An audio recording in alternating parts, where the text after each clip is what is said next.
अच्छा, जैसे आप लोगों ने कहा कि हमें HTML के बारे में पहले ही आइडिया है, CSS के बारे में कुछ ना कुछ आइडिया है, तो आगे फर्दर आप लोगों को मतलब आइडिया नहीं होगा कि क्या क्या आगे फर्दर क्या क्या चीज़ें जो है वो इंडस्ट्री में चल रही हैं। ठीक है।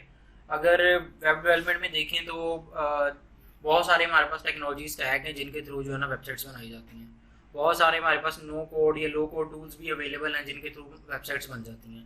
बहुत सारे CMS हमारे पास जो वो अवेलेबल है जिनके थ्रू हमारी वेबसाइट बन जाती है। ठीक है।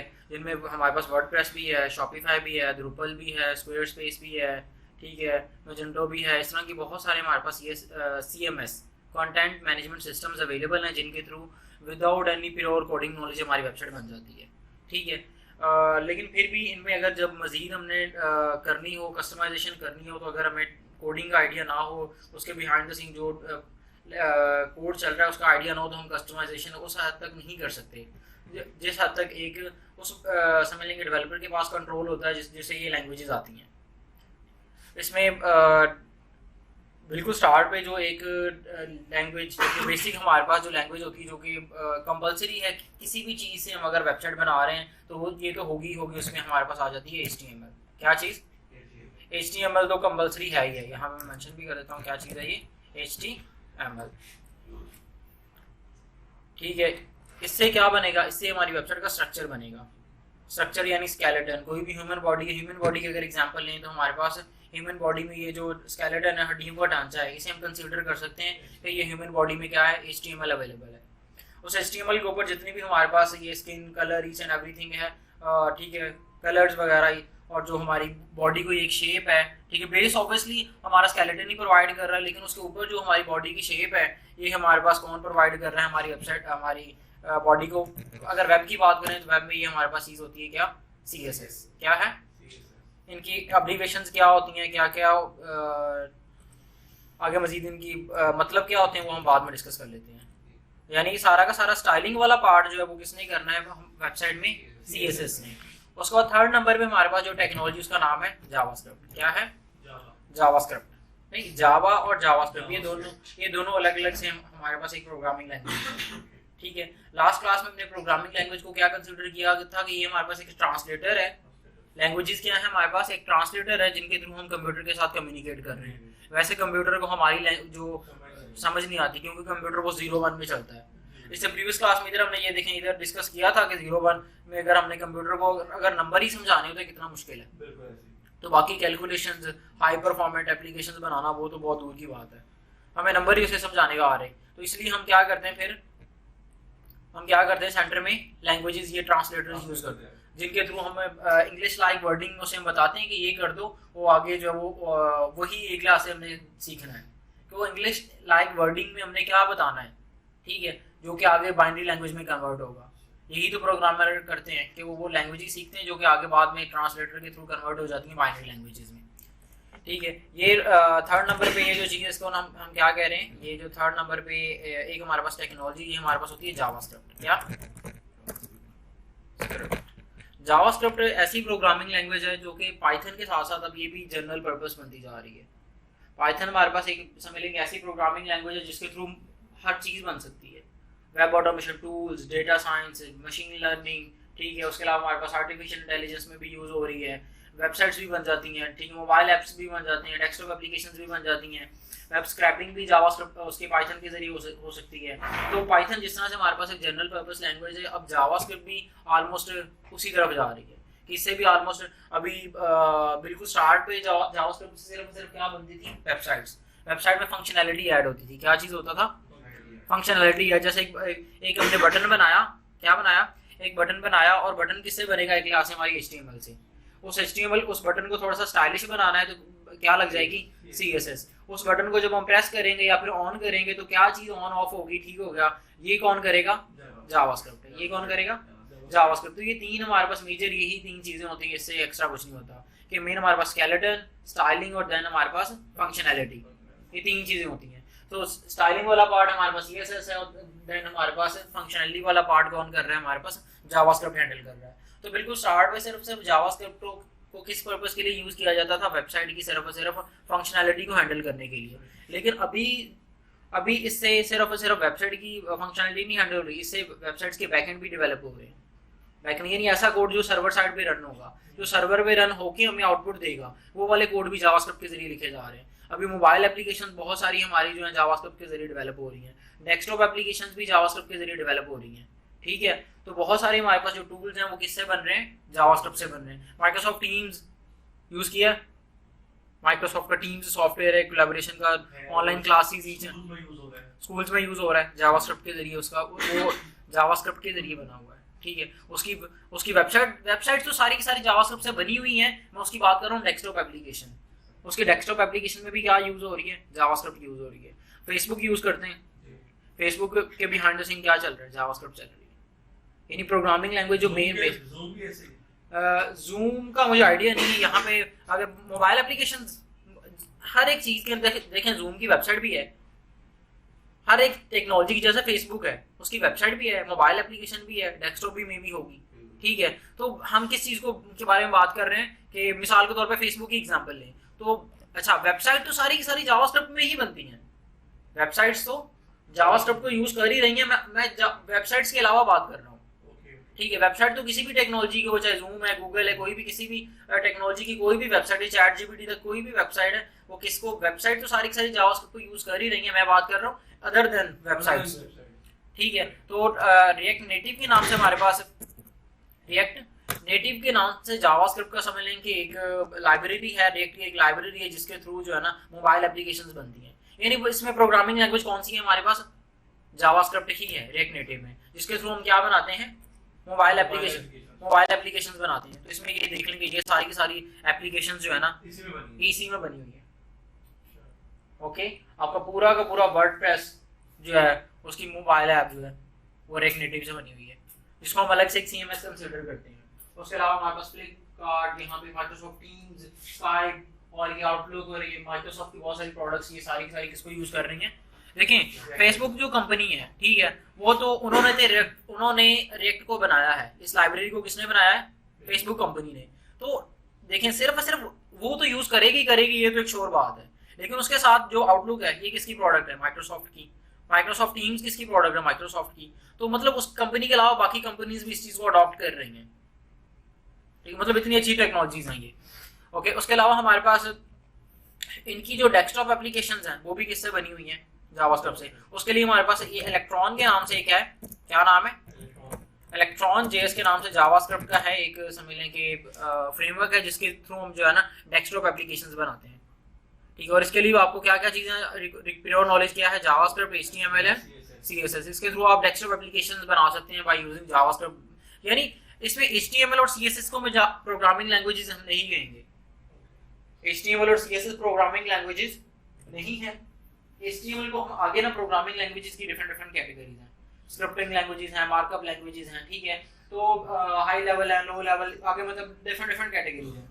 इनमें से जो प्रोग्रामिंग लैंग्वेज है, मैं HTML, CSS और JS को जावास्क्रिप्ट को प्रोग्रामिंग लैंग्वेज कंसीडर कर रहा हूं। और हमारे पास जो HTML है और CSS, HTML एक हमारे पास मार्कअप लैंग्वेज है और CSS क्या है, एक स्टाइल शीट है, जिससे सिंपली सिर्फ स्टाइल होगा, ठीक है। तो इनका एक प्रोग्रामिंग लैंग्वेज वाली जितनी चीजें होनी चाहिए वो इनमें नहीं होती। तो हम प्रोग्रामिंग लैंग्वेज वाली जैसे हमारे पास जावा है, पाइथन है, ठीक है, C++ है, ठीक है, वो वाले सारे के सारे फीचर हमारे पास जावास्क्रिप्ट में होते हैं। तो इसको हम प्रोग्रामिंग लैंग्वेज कह रहे हैं। HTML हमारे पास मार्कअप लैंग्वेज है और CSS नॉर्मली क्या है हमारे पास है, स्टाइल शीट है, यानी इससे सिर्फ स्टाइलिंग होगी। तो मेनली हम बात कर रहे हैं जावास्क्रिप्ट प्रोग्रामिंग लैंग्वेज की, कि इससे हमारे पास इधर मोबाइल एप्लीकेशंस भी बन रही हैं, इधर क्या बन रहा है, डेस्कटॉप एप्लीकेशंस भी बन रही हैं। और कौन सी डेस्कटॉप एप्लीकेशंस इसको यूज करते हैं वो बनी हुई हैं, टॉप जो हम यूज करते हैं आसाना, फिग्मा डिजाइनिंग में, UI UX डिजाइनिंग में हर समझ लेंगे सबसे टॉप टूल है जो यूज हो रहा है। बिग कब छोटी से कंपनी से लेकर बड़ी कंपनियों तक इसको यूज कर रहे हैं, ठीक होगा। ये किससे बना हुआ है, इलेक्ट्रॉन से, यानी जावास्क्रिप्ट प्रोग्रामिंग लैंग्वेज चल रही है, ठीक है। उसके बाद देखें हमारे पास वर्डप्रेस डेस्कटॉप, माइक्रोसॉफ्ट टीम्स, ये डिफरेंट टूल्स, गिटहब, स्लैक, ये सारे के सारे। इसमें स्लैक इधर टूल होगा, सॉफ्टवेयर इंडस्ट्री में बहुत ज़्यादा यूज होता है कम्युनिकेशन के लिए, ठीक है। जब बड़े प्रोजेक्ट्स हम कर रहे होते हैं तो इस टूल के थ्रू हमें जो है वो हम कम्युनिकेट कर रहे होते हैं, डिफरेंट ग्रुप्स बने होते हैं, ठीक है। तो ये बड़ा इफेक्टिव टूल है। उसके अलावा हम जिस थ्रू आउट द कोर्स जिस समझ लेंगे सॉफ्टवेयर के जरिए अपनी डेवलपमेंट करेंगे, ये देखें VS कोड, वो भी किसके जरिए बना हुआ है, इलेक्ट्रॉन के जरिए, इलेक्ट्रॉन को यूज करते हुए वो भी डेवलप हुआ है। तो यानी जावास्क्रिप्ट प्रोग्रामिंग लैंग्वेज जो है, यहाँ तक बात करने का मकसद ये था कि सिर्फ और सिर्फ वेब तक जो है वो ये महदूद नहीं है, आगे भी इसकी बहुत सारी जो है ना इससे आप काम ले सकते हैं। तो इसीलिए मेनली हम सीखेंगे जावास्क्रिप्ट, और जावास्क्रिप्ट को जेनेरिक वे में सीखेंगे, यानी ये नहीं सीखेंगे कि इससे वेब भी कैसे बनती है, हम इसको जेनेरिक वे में सीखेंगे। बाद में जहां जहां पे हम इसको यूटिलाइज करना होगा वहां पे हम करते जाएंगे, ठीक है। ये जो तीन चीजें हैं, लेकिन अभी के लिए अगर हम इसको कंसीडर करें कि सिर्फ इससे क्या बनती है, वेबसाइट ही बनती है, तो जावास्क्रिप्ट से हमारी वेबसाइट का कौन सा पार्ट बनेगा, फंक्शनैलिटी वाला पार्ट। ओके, देन ये जो तीन चीजें जो है ना, इनको मिला के हमारी वेबसाइट का फ्रंट एंड कंप्लीट हो जाता है। क्या चीज? फ्रंट एंड, यानी हमारी वेबसाइट का उतना पार्ट जो कि यूजर को नजर आता है, उतना पार्ट जो कि यूजर को नजर आता है। यूजर जैसे ये मैंने भी अभी फिलहाल की एक वेबसाइट ही ओपन की हुई है ना, जैसे ये एक इरेजर के नाम से एक वेबसाइट इसको मैंने ओपन किया हुआ है, तो ये जो मुझे नजर आ रहा है ये क्या है, इस वेबसाइट का फ्रंट एंड, ठीक है। जैसे आप अपनी किसी बैंकिंग एप्लीकेशन को यूज करते हैं, बैंकिंग एप्लीकेशन में आपका जो वो बैलेंस शो हो रहा होता है, आपको जो ट्रांजैक्शन शो हो रही होती हैं, वो ट्रांजैक्शन आपके मोबाइल में स्टोर है? आप मोबाइल एप्लीकेशन को छोड़ें, आप अपने वेब पोर्टल को लॉगिन कर लें, उधर भी आपको वो सेम ट्रांजैक्शन शो हो रही होती है। आप अपने वेब पोर्टल से एक ट्रांजैक्शन करें, आप मोबाइल से देखें, आपको उधर भी शो हो रही होती है कि ये मैंने ट्रांजैक्शन की है। आप जाके उधर ऑन एक लिहाज से समझ लें कि बैंक में जाके उधर जाके कोई ट्रांजैक्शन करें, वो भी आपको मोबाइल ऐप पे शो हो रही होती है। यानी एक्चुअल में कोई ये जो डाटा स्टोर वो कहीं और पे हो रहा है, बेस एक ही है। डाटा का स्टोर जो हमारे पास एक समझ लें कि एक स्टोरेज सेंटर है, वो एक ही है। बाकी जहां जहां पे आपको चीजें शो हो रही है उनको हम क्या कह रहे हैं, फ्रंट एंड। क्या हम कह रहे हैं? मोबाइल ऐप आपका फ्रंट एंड है, आपकी वेब पोर्टल आपका फ्रंट एंड है, ठीक हो गया। जो आपकी ट्रांजैक्शन होती है वो आपकी मोबाइल ऐप से नहीं होती। आप कहते हैं कि जो मोबाइल ऐप से मैंने ट्रांसफर कर दिया, लेकिन एक्चुअल में जो उसकी वो ट्रांजैक्शन का प्रोसेस चला है वो उनके सर्वर पे चला है। क्योंकि अगर मोबाइल एप्लीकेशन पे रहते हुए ट्रांजैक्शन हो तो बहुत ज्यादा इनसिक्योर है, बहुत ज्यादा यूजर जो डेवलपर्स हैं, ठीक होगा। मैं इस वेबसाइट किसी वेबसाइट के कोड को, इवन दो मैं लेट्स सपोज मैंने गूगल, एक छोटी सी एग्जांपल लेते हैं, मतलब वैसे मैं कोई ऐसे कोई हैकिंग वगैरह सिस्टम की नहीं बात कर रहा, मैं एक छोटी सी एग्जांपल लेता हूँ। ये हमारे पास गूगल की वेबसाइट मैंने ओपन की, ठीक है।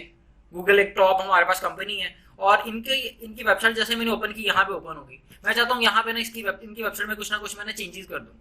क्या कर दूँ? चेंजेस कर दूँ। यहाँ से मैंने इंस्पेक्ट किया तो इनके सर्वर ने मुझे जो कोड भेजा है वो इधर मुझे शो हो गया, इनके जो कोड है मुझे शो हो गया। अब मैं डेवलपर हूँ, मुझे समझ आ रहा है कि क्या है, ठीक है।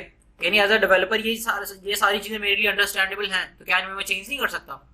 ऑब्वियसली कर सकता हूँ। यहाँ से मैं अगर लेट्स सपोज मैं यहाँ पे जाता हूँ, यहाँ पे जहाँ पे ये गूगल लिखा हुआ है, यहाँ पे मैं अपना नाम लिख दूँ लेट्स सपोज, तो यहाँ पे देखिएगा, यहाँ पे टाइटल के नाम से टैग होता है, उसमें मैंने गूगल की जगह लेट्स सपोज लिख दिया एडिफाई, और साइड में मैंने क्लिक किया तो यहाँ पे क्या हो गया, टॉप पे क्या हो गया, ये देखें एडिफाई लिखा हुआ आ गया।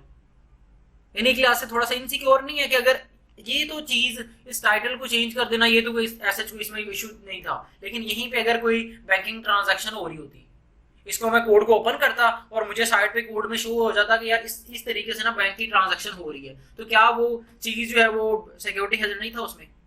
बहुत ज्यादा था कि उसको मैं चेंज करके जो ट्रांजैक्शन इधर से, जो मेरी ट्रांजैक्शन किसी कंपनी को जानी है, वहीं पे मैं अपना सोर्स किसी और अपने बैंक अकाउंट का देके वहां से उधर उसको ट्रांसफर कर लेता। इनसिक्योर है, ठीक है। तो हमारी वेबसाइट का जितना पार्ट यूजर को नजर आ रहा होता है उसे हम क्या कहते हैं, फ्रंट एंड। और फ्रंट एंड में हम अपनी कोई भी कॉन्फिडेंशियल चीज, कोई भी ऐसा कोड जो है फ्रंट एंड पे यूजर की तरफ नहीं भेजते जिसमें हमें थोड़ा सा कहीं पे हमें डाउट हो गए इस ये कोड में अगर यूजर ने चेंज किया तो हमारी बहुत बड़ा इशू बन जाता है। तो हम उस पार्ट को किधर रखते हैं, सर्वर के ऊपर एग्जीक्यूट करवाते हैं।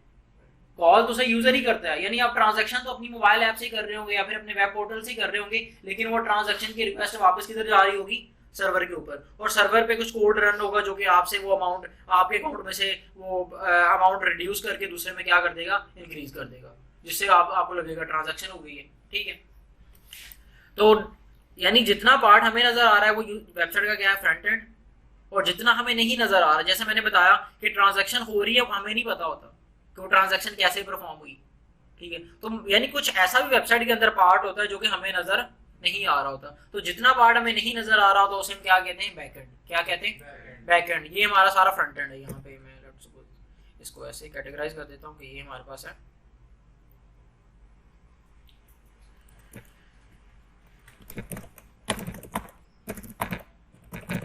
क्या है, फ्रंट एंड, ये हमारे पास फ्रंट एंड है। और इसी तरह से हमारे पास वेबसाइट का क्या होता है, बैक एंड होता है। यानी बैक एंड में भी कुछ ऐसा कोड होता है जो कि हमारे पास एग्जीक्यूट नहीं हो रहा होता, कहीं और एग्जीक्यूट हो रहा होता है। अच्छा, यहाँ पे ये जो मैंने डॉक्यूमेंट बनाई है ये मैंने आपको शेयर कर देना है, चाहे नोट आप नहीं कर, मतलब फिलहाल के लिए कौन से क्लास लें, ये डॉक्यूमेंट आपको शेयर हो जाना है। अच्छा, तो बात कर रहे थे कि वेबसाइट का वो पार्ट होता है जो कि हमें यूजर को नजर नहीं आ रहा होता, यानी वो सर्वर पे एग्जीक्यूट हो रहा होता है, तो उसको हम क्या कहते हैं, वेबसाइट का बैक एंड। और एक और आपको एग्जांपल से समझाता हूँ। लेट्स सपोज हमारे पास है ये गूगल जो हमें यहाँ पे मैं कुछ सर्च करता हूँ, यहाँ पे लेट्स सपोज मैंने कुछ सर्च किया, लेट्स सपोज बैक एंड, ठीक है, मैंने कुछ वर्ड सर्च, कुछ भी मतलब मेरी क्वेरी थी, मैंने यहाँ पे आके सर्च की, ये इधर मुझे इस गूगल ने रिजल्ट ला के दे दिया। ये जो गूगल रिजल्ट लेके आया है, ये क्या मेरे इधर ब्राउजर में स्टोर है, कहाँ पे स्टोर है, गूगल की डेटाबेस में। गूगल एक क्लास है उनकी डेटाबेस में, उनके डेटाबेस में स्टोर है। अगर वेबसाइट में कोई बैकएंड का कॉन्सेप्ट ना हो, लेट्स सपोज हम कंसीडर कर लेते हैं कि बैकएंड नहीं होता, ओनली क्या होता है, फ्रंट एंड होता है, तो हमारी डेटाबेस किसके साथ अटैच होगी, फ्रंट एंड के साथ। और जब हमारी डेटाबेस डायरेक्टली हमारे फ्रंट एंड के साथ कनेक्टेड है, तो यूजर कोई भी जब, अच्छा फ्रंट एंड का कोड किधर जा रहा है, यूजर के पास, यूजर की डिवाइस पे रन हो रहा है, तो क्या यूजर उसमें आपकी डेटाबेस के साथ कोई भी ऐसा कोई एक्शन नहीं परफॉर्म कर सकता जिसके थ्रू आपकी डेटाबेस को कोई इशू बन जाए, आपका डेटा सारा का सारा लॉस हो जाए? ऑब्वियसली परफॉर्म कर सकता है, क्योंकि जो आपका सारा का सारा कोड था वो तो आप यूजर के पास चले गया। समझ आ रही चीज कि अगर हमारी डेटाबेस किसके साथ कनेक्टेड हो, डायरेक्टली हमारे फ्रंट एंड के साथ कनेक्टेड हो, तो यूजर फ्रंट एंड का कोड तो किसके पास जा रहा है, यूजर के पास, तो यूजर जब भी जाए उसमें क्या कर दे, डेटा उड़ा दे। लेट्स सपोज हमारा बहुत ज्यादा इंपॉर्टेंट डेटा है, हमारा कोई कंपनी है, ठीक है, उसका कोई बहुत ज्यादा इंपॉर्टेंट डेटा है, ठीक है, गूगल जैसे गूगल उनका कोई एम्प्लॉय उनको छोड़ के गया, किसी वजह से एम्प्लॉय ने क्या किया, उनकी डेटाबेस फ्रंट एंड से आइडिया था किस तरह से कोड किस तरह से काम कर रहा है, उसने फ्रंट एंड से जाकर डेटाबेस को रिमूव कर दिया। या फिर कोई दूसरी कंपनी उनकी कंपेटिटर क्या कर दे, सारे के सारे डेटा को वाइप आउट कर दे। ये तब हमारे पास सारे के सारे मतलब यूज केसेस हैं जब हमारे पास डेटाबेस किसके साथ कनेक्टेड है, डायरेक्टली फ्रंट एंड के साथ। तो मतलब इससे भी ये समझ आता है कि फ्रंट एंड के साथ ऑब्वियसली हम कनेक्ट नहीं करेंगे, हमारे पास कुछ ना कुछ ऐसा पार्ट होगा, बैकएंड वाला पार्ट होगा जो कि हमारे पास सिक्योरली हमारे पास एग्जीक्यूट हो रहा होगा, जो कि बाकी यूजर्स को क्या कर रहा होगा, रिस्पॉन्ड कर रहा होगा। तो बैकएंड डेवलपमेंट में भी बहुत सारी हमारे पास टेक्नोलॉजीज यूज हो सकती हैं।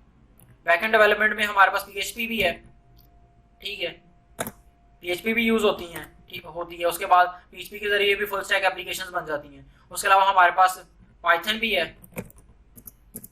पाइथन के जरिए भी बैकएंड डेवलपमेंट आप कर सकते हैं, अपनी वेबसाइट के बैकएंड डेवलप कर सकते हैं। जावा के जरिए भी हो सकता है।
अच्छा,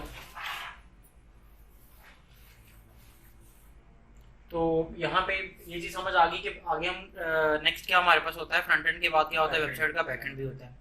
बैकएंड में आगे हमारे पास बहुत सारी टेक्नोलॉजीज हैं। बैकएंड में हमें कोई ऐसी प्रोग्रामिंग लैंग्वेज चाहिए जो कि कहीं पे सर्वर के पास, मतलब एक मशीन पे रहते हुए एग्जीक्यूट हो सके।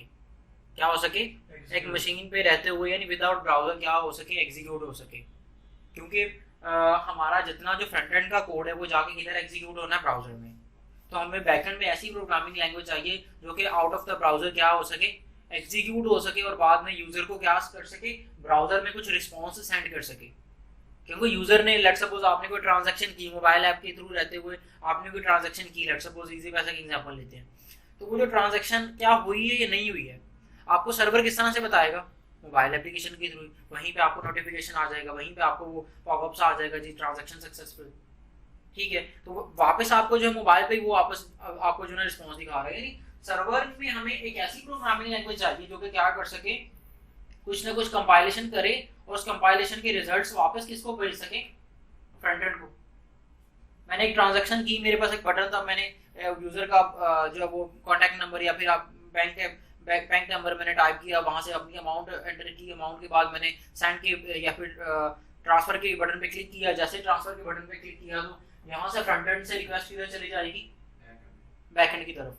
अब बैकएंड क्या करेगा, वो ट्रांजैक्शन सारी चीजें चेक करेगा, क्या वैलिड बंदे है जो ट्रांजैक्शन को परफॉर्म कर रहा है, क्या उसने अपनी मोबाइल ऐप लॉगिन की हुई है, नहीं की हुई, ये सारी चीजें इंश्योर करने के बाद बैकएंड क्या करेगा, ट्रांजैक्शन कर देगा।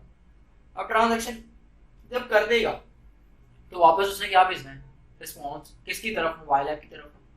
तो मतलब हमें बैकएंड में एक ऐसी प्रोग्रामिंग लैंग्वेज चाहिए जो क्या कर सके, वापस फ्रंट एंड के साथ क्या कर सके, फ्रंट एंड को रिक्वेस्ट एंड रिस्पॉन्सेज की क्या कर सके। मतलब अगर फ्रंट एंड की तरफ से कोई रिक्वेस्ट आई है तो बैकएंड क्या कर सके, वापस रिस्पॉन्स सेंड कर सके। अगर फ्रंट एंड की तरफ से, फ्रंट एंड से एक रिक्वेस्ट आई है ट्रांजैक्शन की, तो बैकएंड में क्या हो, जब वो ट्रांजैक्शन सक्सेसफुल हो जाए तो बैकएंड क्या कर दे, उसको वापस फ्रंट एंड की तरफ रिस्पॉन्स सेंड कर सके। जी सर, नींद आ रही?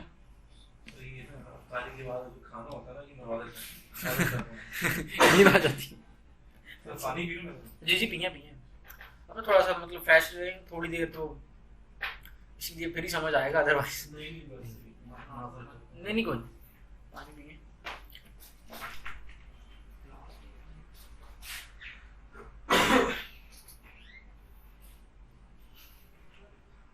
ग्लास है क्या? ठीक है।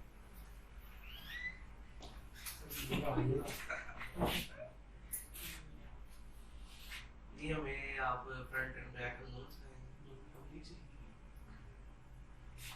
इसलिए हमारे कोर्स में फाइल क्या क्या स्टाइल इसमें ये आगे हम डिस्कस करते हैं। देखो टेक्नोलॉजी तो बहुत सारी जी, मैंने प्रीवियस क्लास में आपको बताया था कि ऑलमोस्ट 700 प्लस प्रोग्रामिंग लैंग्वेज, तो आप क्या सारी सीखी है? सारी किसी को भी नहीं आती, सीखनी भी पॉसिबल नहीं है। जैसे हमारे पास, जैसे देखो प्रोग्रामिंग लैंग्वेज जैसे टेक में यूज हो रही है, ठीक है। अगर हम इसको कंप्यूटर की फील्ड में छोड़ दें, बाकी अगर हम अपने रियल लाइफ की एग्जांपल लें, तो इसमें हर बंदे को कोई ना कोई काम आता है, ठीक है। हर पर्सन को कोई ना कोई, जैसे कोई लेट्स सपोज कोई बिजनेसमैन है, उसे बिजनेस आता है, कोई जॉब पर्सन है जो जॉब कर रहा है उसे वो आता है, ठीक है। हर बंदे को कोई ना कोई अपने पास, उसके पास कोई ना कोई हुनर है, स्किल है, ठीक होगा। तो क्या एक बंदा जो नया आ रहा है उसी फील्ड में, क्या उसे मिसाल के तौर पर बिजनेस करने आ रहा हूँ, तो मैं क्या जितने लोग बिजनेस कर रहे हैं सभी को सीखूंगा कि वो किस तरह से कर रहे हैं। मैं किसी एक फील्ड को फॉलो करूंगा, लेट्स सपोज वो एक लॉ का बिजनेस कर रहा है, तो मैं क्या करूंगा, सिर्फ उसी बिजनेस को एक्सप्लोर करूंगा।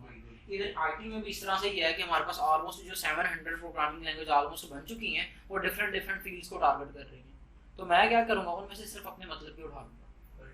नो डाउट सभी में मतलब सेम है, मतलब एक क्लास से एक कॉन्सेप्ट्स आगे सेम ही है। जैसे अगर लूप्स हैं तो सारी प्रोग्रामिंग लैंग्वेजेस में है, ठीक है। इफ एल्स हैं तो सभी में ही है, उनका थोड़ा सा जो इम्प्लीमेंटेशन का सिंटैक्स डिफरेंट होगा, ठीक है। अब बिजनेस में जैसे हम बात कर रहे हैं, तो अगर हर बिजनेस में profit loss each and everything है, तो वो सभी में है। तो आप किसी चीज का बिजनेस उठा के कर ले, यानी सेम जो एक क्लास से वो जो कॉन्सेप्ट है, वो स्ट्रक्चर है, वो सेम ही है। आगे थोड़ी बहुत मतलब बिजनेस मॉडल डिफरेंट हो सकता है, किसी बंदे की स्ट्रेटजी डिफरेंट हो सकती है, किसी की डिफरेंट हो, मतलब हर बंदे की अपनी अपनी स्ट्रेटजी हो सकती है। तो इधर हमारे पास क्या है, प्रोग्रामिंग लैंग्वेजेस में सिंटैक्स है, कॉन्सेप्ट्स वही हैं, लूप्स हैं, इफ एल्स हैं, कंट्रोल स्ट्रक्चर है, लेकिन आगे हर एक में पाइथन में शायद वो आसान होगा, जावा में थोड़ा सा मुश्किल होगा। ठीक है, जो पुरानी लैंग्वेजेस हैं उनमें थोड़ा सा मुश्किल है सिंटैक्स, जो नई लैंग्वेजेस आती जा रही है उनमें आसान होता जा रहा है। जैसे बिजनेस करना पहले मुश्किल था, अब आहिस्ता आहिस्ता आसान होता जा रहा है। पहले एक बंदे को हमने पैसे सेंड करने होते, लेट्स सपोज मैंने किसी बंदे से कोई माल खरीदा, मैंने उसको पैसे भेजने हैं, तो क्या होता था, हैंड टू हैंड। उससे पहले तो हम मतलब कोई चीजें नहीं देते थे एक दूसरे को। हाँ ठीक है, अब उसके बाद मतलब हम कैश ही देते थे। अब जैसे अब बैंकिंग वाले सेक्टर्स आ गए हैं, कैशलेस हमारे पास सिस्टम्स आ गए हैं, मोबाइल ऐप्स आ गई हैं, उसी पे हम एक सेकंड में ट्रांजैक्शन हो जाती है हमारी। ठीक है, तो अब टेक्नोलॉजी में भी यही है, दिन ब दिन नई से नई को टेक्नोलॉजीज आती जा रही है जो कि हमारे काम को आसान करती जा रही है, बहुत स्पीड से आ रही है। जैसे हमारी तो फील्ड में हमारे पास एआई आ गया, एआई हर फील्ड में आगे जो एंटर होता जा रहा है, हमसे लेके आगे हर फील्ड में एंटर हो गया है। किसी भी सेक्टर को उठा के देखें उसमें कोई ना कोई एआई का मॉडल इम्प्लीमेंट हो रहा है। पाकिस्तान में नहीं हो रहा वो एक अलग बात है, बाकी बहुत सारी कंट्रीज में इम्प्लीमेंट हो रहा है।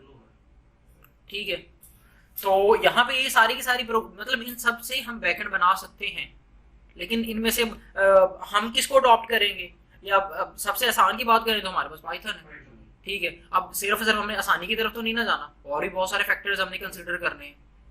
ठीक है ना, क्या वो ज्यादा सिक्योर है, क्या वो मोर एफिशिएंट है, क्या वो जल्दी से एग्जीक्यूट हो जाती है, क्या वो ज्यादा लोग बड़ी कंपनी उसको अडॉप्ट कर रही हैं, मतलब उसमें अगर किसी बंदे ने उसको अडॉप्ट किया तो उसका रिव्यू क्या है उसके अकॉर्डिंग। तो ये सारी चीजें हमने कंसिडर करनी है। जावा से बैकएंड बन जाएगा, लेकिन हम उसको क्यों नहीं अडॉप्ट करेंगे, उसकी एक रीजन होगी। ज्यादातर डेवलपर उसको क्यों नहीं, मतलब ज्यादातर डेवलपर्स को क्यों नहीं अडॉप्ट करेंगे, कोई रीजन होगी, भाई पुरानी है, मुश्किल है, सिंटैक्स बहुत मुश्किल है, नहीं इतना ज्यादा टाइम होता कि एक चीज को इतना ज्यादा हम एक्सप्लेन में जो है वो इतनी ज्यादा डेप्थ में एक्सप्लेन करें।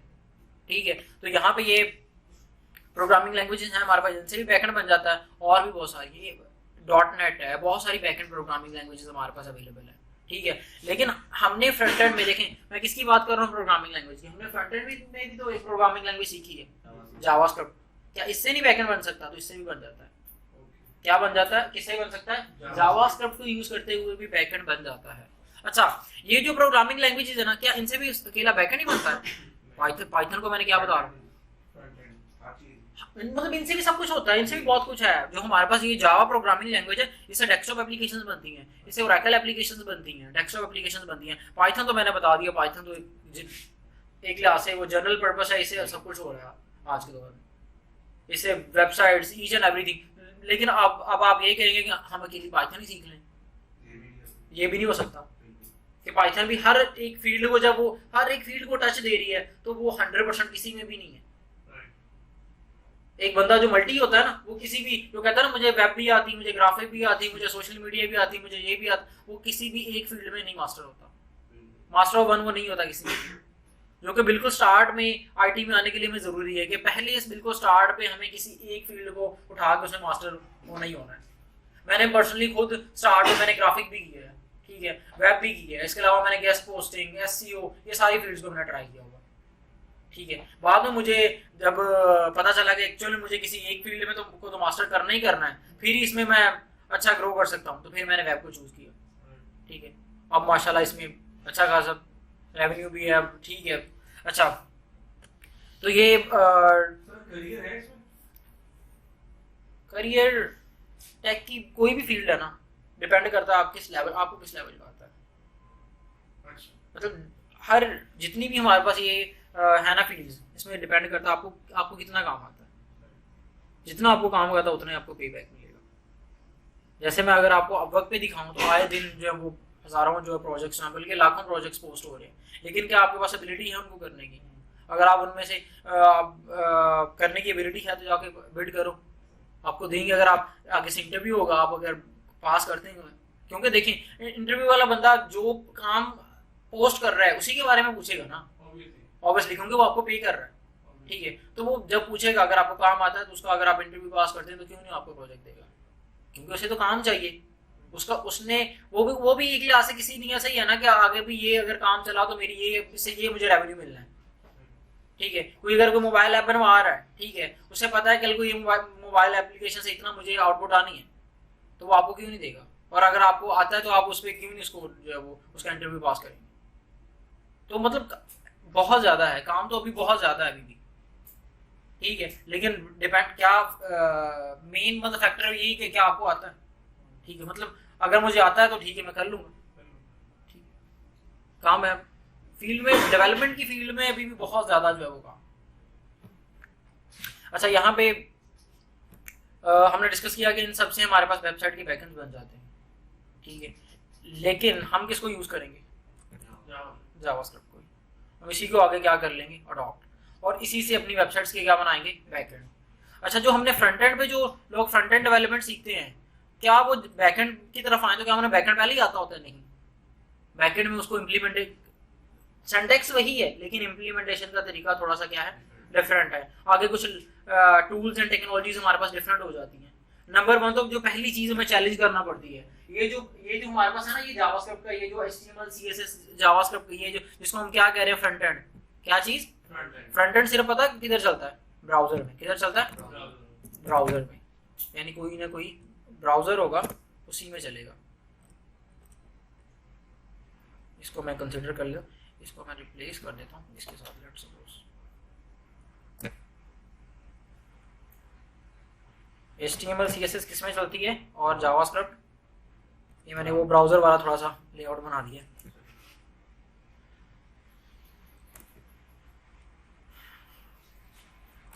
ये तीनों टेक्नोलॉजी चलती हैं हमारे पास ब्राउजर में। यहाँ मैं भी कर देता हूँ यार,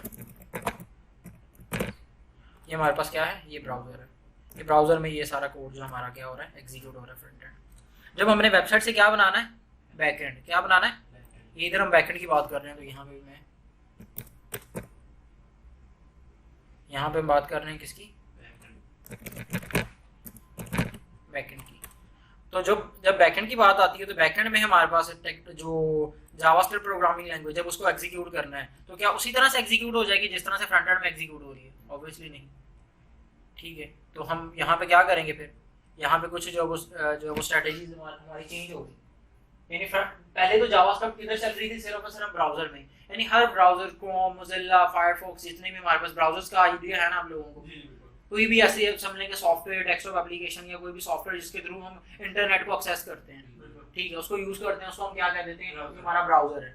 ठीक है, टॉप पे हमारे पास 2-3 में टॉप क्रोम है, ठीक है, माइक्रोसॉफ्ट एज है, और भी डिफरेंट है, ओपेरा है, सफारी है, ठीक है, ये सारे के सारे हमारे पास क्या है? ब्राउजर्स। यानी जो जावास्क्रिप्ट प्रोग्राम, ये जो HTML CSS जावास्क्रिप्ट कोड है, ये सिर्फ किधर चलता है? ब्राउजर में। लेकिन हम और ब्राउजर में हम क्या कह रहे हैं? इट मींस जावास्क्रिप्ट भी किधर चलती है? बाय डिफॉल्ट ब्राउजर में चलती थी, लेकिन हमें जब हमने इसको जावास्क्रिप्ट को उठा के किधर लेके जाना है? बैकएंड पे। जब इसको बैकएंड में भी एग्जीक्यूट करवाना तो तब थोड़ी सी स्ट्रेटजी हमने डिफरेंट करनी है। नंबर 1 तो एग्जीक्यूट नहीं होती जावास्क्रिप्ट। नंबर 1 तो एग्जीक्यूट नहीं होती किधर? मशीन के ऊपर बैकएंड पे जावास्क्रिप्ट एग्जीक्यूट नहीं होती डायरेक्टली। तो हमें क्या करना पड़ता है? कोई ऐसा एनवायरनमेंट सेटअप करना पड़ता है जिसके जरिए ये एग्जीक्यूट हो। क्या करना होता है? एनवायरनमेंट सेटअप करना होता है जिसके जरिए ये जो जावास्क्रिप्ट प्रोग्रामिंग लैंग्वेज है ये बैकएंड में भी एग्जीक्यूट हो, एक मशीन के ऊपर एग्जीक्यूट हो, और वो जब मशीन के ऊपर एग्जीक्यूट हो तो ये इस फ्रंट एंड को क्या कर सके? इसको समझ लेंगे कंट्रोल कर सके। ये फ्रंट एंड मेनली किसको बैकएंड उसको कंट्रोल कर रहा होता है कि फ्रंट एंड यूजर को क्या दिखाएगा। लेट्स सपोज यूजर ने कोई ट्रांजैक्शन की, बैकएंड से जाके एरर आ गया, क्या यहाँ पर फ्रंट एंड में शो हो जाएगा ट्रांजैक्शन सक्सेसफुल? नहीं होना चाहिए, क्योंकि बैकएंड पे वो तो ट्रांजैक्शन हुई नहीं। ठीक है, तो इधर भी क्या शो होना चाहिए कि ट्रांजैक्शन सक्सेसफुल, मतलब इनसक्सेसफुल या कुछ भी अनसपोर्ट या कुछ भी आना चाहिए, कोई एरर आना चाहिए फ्रंट एंड में, ताकि यूजर को पता चले कि मैं रीट्राई करूँ या ट्राई अगेन कर लूँ, बाद में ट्राई कर लूँ, क्योंकि ट्रांजैक्शन सक्सेसफुल नहीं हुई। ठीक है, तो वापस वो इट मींस अच्छा तो ट्रांजैक्शन हो की तरह थी बैकएंड पे। यानी बैकएंड के ऐसा हमने बैकएंड मतलब बैकएंड वो चीज होती है जो कि क्या करता है? फ्रंट एंड को कंट्रोल कर रहा होता है। फ्रंट एंड को समझ लेंगे आगे कंट्रोल कर रहा होता है कि आपने यूजर को क्या दिखाना है। यानी ये आपस में क्या कर रहे होते हैं? कम्युनिकेट कर रहे होते हैं। जब भी आपकी रिक्वेस्ट जाती है तो वो किसके पास जाती है? बैकएंड के पास। बैकएंड आपको भेजता है जी ये पेज है। जैसे ही हमने कोई भी ये जो यूज कर रहे हैं, मैंने गूगल की ये जो आउटपुट देखी है, ये जो मुझे आउटपुट नजर आ रही है, कहाँ पे स्टोर है?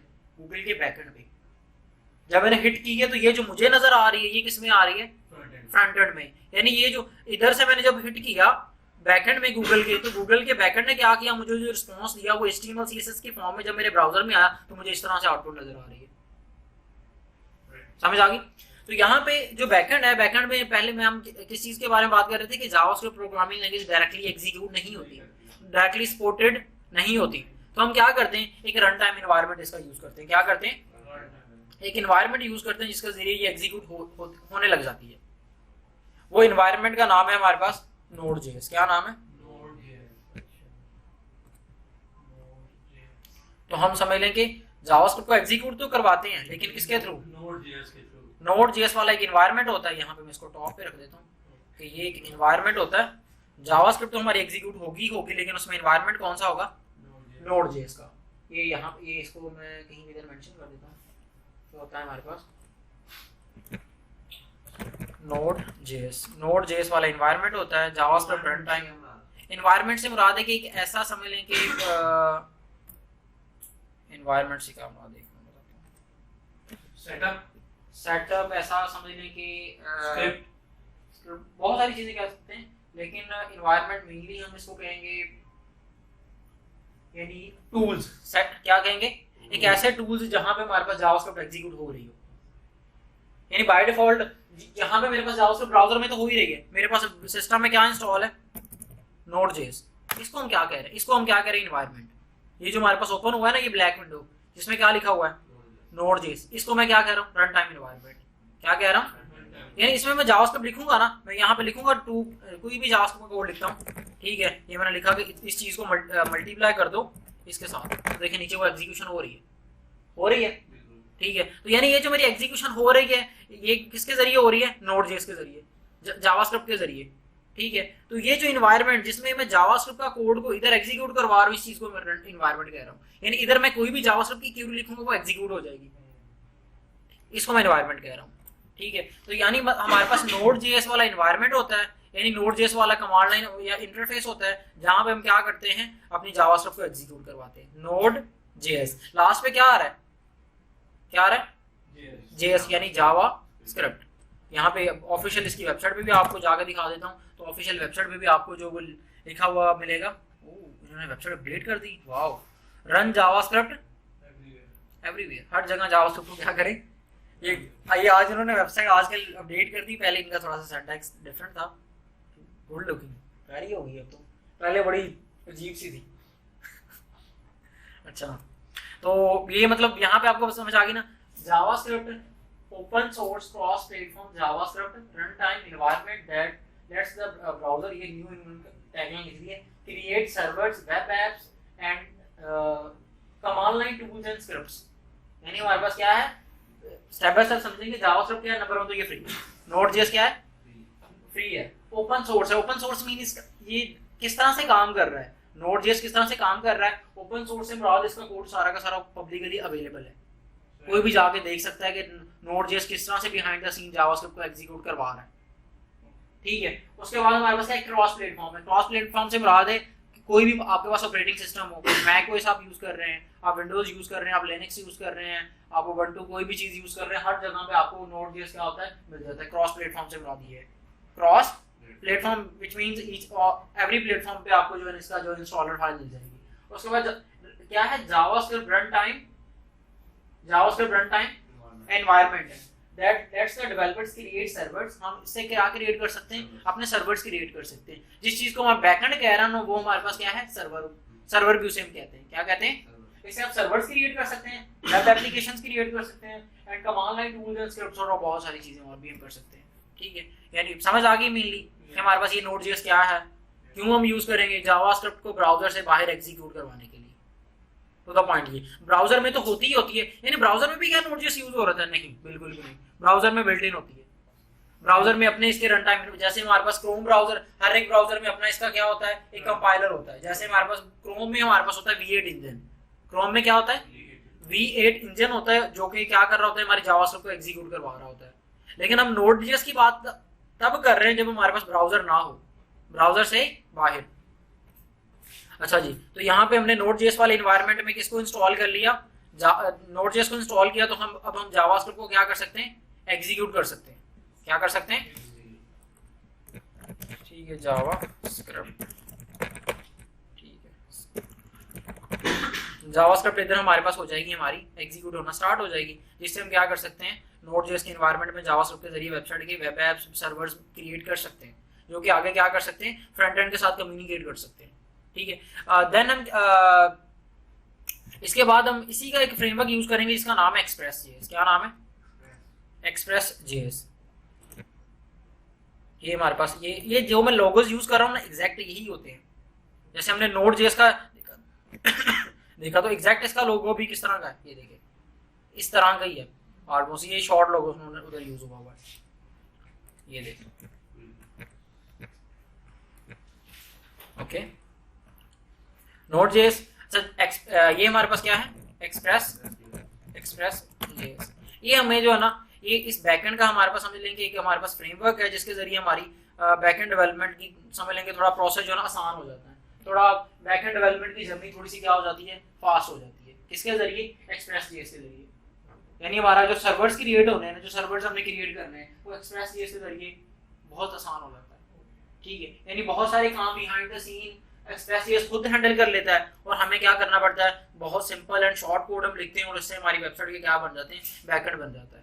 ठीक है, हम वेब एप्स क्रिएट कर सकते हैं, हम सर्वर्स क्रिएट कर सकते हैं, किसके जरिए? जावास्क्रिप्ट की। देखिए एक्सप्रेस के भी लास्ट पे क्या आ रहा है, यानी ये भी जावास्क्रिप्ट का ही आगे वेरिएंट है। ठीक है, उसके बाद हम ये जो दो चीजें इनको मिला के हमारे पास क्या बन जाएगा, हमारी वेबसाइट का बैकएंड बन जाएगा। ठीक है, अब फ्रंट एंड में थोड़ी सी एग्जांपल लेते हैं। मिसाल के तौर पे फ्रंट एंड पे एक फॉर्म था, क्या था, एक फॉर्म था जिसके थ्रू अगर आपने क्या करनी थी, एक ट्रांजैक्शन परफॉर्म करनी थी। बैंकिंग ऐप की अगर हम एग्जांपल लेंगे, ठीक है, आपने क्या करना था, कोई ट्रांजैक्शन परफॉर्म करनी थी। फॉर्म जो आपको नजर आ रहा है वो किधर नजर आ रहा है, फ्रंट एंड में। किधर नजर आ रहा है, वहां पे आपने क्या रखना, रिसीवर का आपने बैंक नंबर टाइप कर दिया, ठीक है, या उसका सोर्स टाइप कर दिया कि कहाँ पे उसको जो ट्रांजैक्शन हम सेंड कर रहे हैं, हमने वो अमाउंट एंटर कर दी, अपना ओटीपी आया, ओटीपी को एंटर कर दिया। जैसे ही हमने ट्रांसफर पे क्लिक किया या सेंड के बटन पे क्लिक किया, तो यहाँ से रिक्वेस्ट किधर चले जानी है, सर्वर के ऊपर। किधर चले जानी है, सर्वर के ऊपर। अब सर्वर ने क्या करना है, चेक करना है कि क्या जिस यूजर ने रिक्वेस्ट भेजी है, क्या ये हमारे पास यूजर एग्जिस्ट करता भी है कि नहीं करता।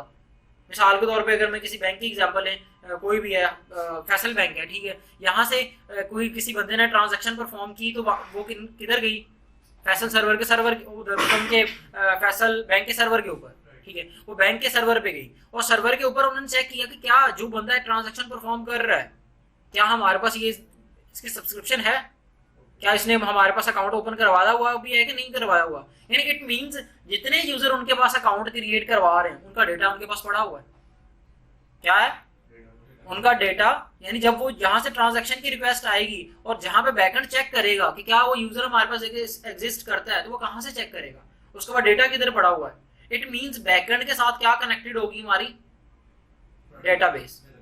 क्या चीज कनेक्टेड होगी, डेटाबेस किसके साथ कनेक्टेड होगी, बैकएंड के साथ। यहाँ पे मैंने यहाँ पे आ गई हमारी, ये आगे लेट्स सपोज यहीं पे बैकएंड के पास ही हमारे पास होगी हमारी डेटाबेस।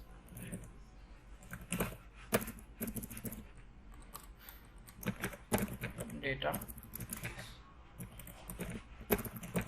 ठीक है, बैकएंड के साथ ही हमारी डेटाबेस आ जाएगी। यहीं पे कंसीडर कर लेते हैं कि बैकएंड के पास हमारे पास क्या होगी, उसकी डेटाबेस। तो जैसे ही रिक्वेस्ट यहाँ से आएगी, रिक्वेस्ट कहाँ से आएगी, फ्रंट एंड से। जैसे ही आएगी फ्रंट एंड से रिक्वेस्ट यहाँ से, तो वो क्या करेगा, यहाँ से क्या करेगा, जिस यूजर ने रिक्वेस्ट की है उसको कहाँ से चेक करेगा, डेटाबेस में से चेक करेगा। ठीक है, तो समझ लेंगे हमारी। सर जी जी, एक मिनट दीजिए। करिए सब। हाँ जी, एक मिनट। प्रोजेक्ट के एलिमेंट है, प्रोजेक्ट है वो कल रात वो स्टूडेंट आया, हाँ स्टूडेंट कह रहे हैं कि वो पैसे बहुत कम देगा। यार ना करें 120 120 उसके रहने दे, छुट्टी करो, बहुत लंबा काम है, 120 बहुत काम है। अच्छा,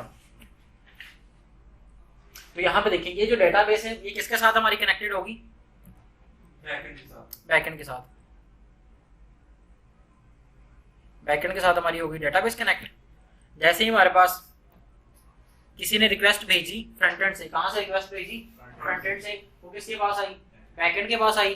बैकएंड ने क्या चेक किया कि क्या जो यूजर कोई एक्शन परफॉर्म करना चाह रहा है वो क्या हमारे डेटाबेस में पड़ा हुआ है। अगर पड़ा हुआ है तो चेक करेगा साथ जिस बंदे को ट्रांसफर करना चाह रहा है, मतलब जो हमारे पास रिसीवर है, क्या वो भी हमारा वो भी क्या एग्जिस्ट करता है, ठीक है, या फिर एग्जिस्ट हमारे, अगर वो उसी बैंक का यूजर नहीं है तो किस बैंक का है। तो आगे इन्हीं बैकएंड के साथ दूसरी जो हमारे पास बैंक्स हैं वो भी कनेक्टेड होंगे, इस बैकएंड के साथ दूसरे बैंक्स भी क्या होंगे, कनेक्टेड होंगे। यानी अगर मैं फैसल बैंक का यूजर रहते हुए अगर किसी दूसरे बैंक में अगर मैं ट्रांजैक्शन करना चाहूँ तो क्या हो सकता है, वही मेरे बैकएंड क्या करेगा, चेक करेगा कि रिसीवर जो है वो कौन से डेटाबेस का है, मतलब वो कौन से लेट्स सपोज जो बैंक का है, बैंक का वो यूजर है। अगर हमारे बैंक का है तो फिर वो दोनों को कहाँ से चेक करेगा, अपनी डेटाबेस में से। लेकिन अगर किसी दूसरे बैंक का है तो क्या होगा, दूसरे बैंक का भी बैकएंड आपस में क्या होगा, इसी बैकएंड के साथ क्या होगा, कनेक्टेड होगा। दूसरे बैंक का भी जो बैकएंड आपस में क्या होगा, कनेक्टेड होगा, और दोनों क्या करेंगे, आपस में कम्युनिकेट कर लेंगे। दोनों आपस में क्या कर लेंगे, यहाँ पे एक दूसरा लेट्स सपोज बैकएंड है, ठीक है, तो वो ये किसी दूसरे बैंक का है तो ये आपस में क्या कर लेंगे, यहाँ से कम्युनिकेट कर लेंगे, और कम्युनिकेशन के दौरान ये चेक कर लेंगे, ठीक है, यहाँ से ये इधर जो है वो, यहाँ से ये दूसरा बैकएंड है, ये बैकएंड और उसके साथ ये कम्युनिकेट कर लेगा। और ये अगर इसने इसको कोई यहाँ से, यानी ये यहाँ से रिक्वेस्ट इसको चले जाएगी, रिक्वेस्ट आ गई, और यहाँ से रिस्पॉन्स इधर चले जाएगा, ठीक है। अच्छा, जब ये रिक्वेस्ट इनके बैकएंड से दूसरे बैकएंड पे जाएगी, ठीक है, तो आगे इधर भी कुछ ना कुछ प्रोसेसिंग होगी। वो चेक करेगा कि जो जिस यूजर को सेंड हो रहा है क्या वो सब्सक्राइब्ड है, क्या उसने कोई लोन ले रखा है, ये वो 100 मामला उन्होंने क्या करने होते हैं, चेक करने होते हैं, ठीक है। फिर क्या होगा, वो ट्रांजैक्शन यहाँ से किधर चले जाएगी, उधर उनके यूजर में, और उनकी भी इसी तरह से क्या होगी, डेटाबेस क्या होगी, डेटाबेस होगी, उनकी भी इसी तरह से क्या होगी, डेटाबेस होगी।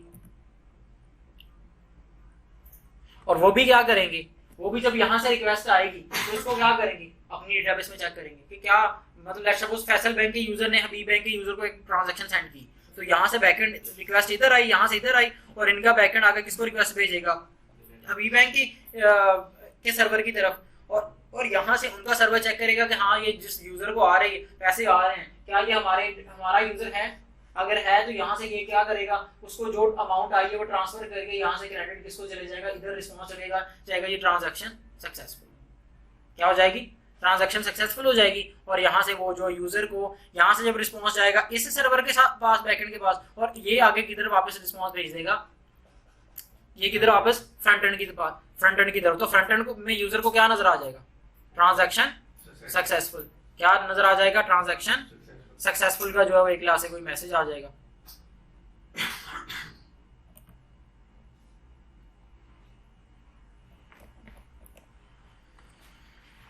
ओके,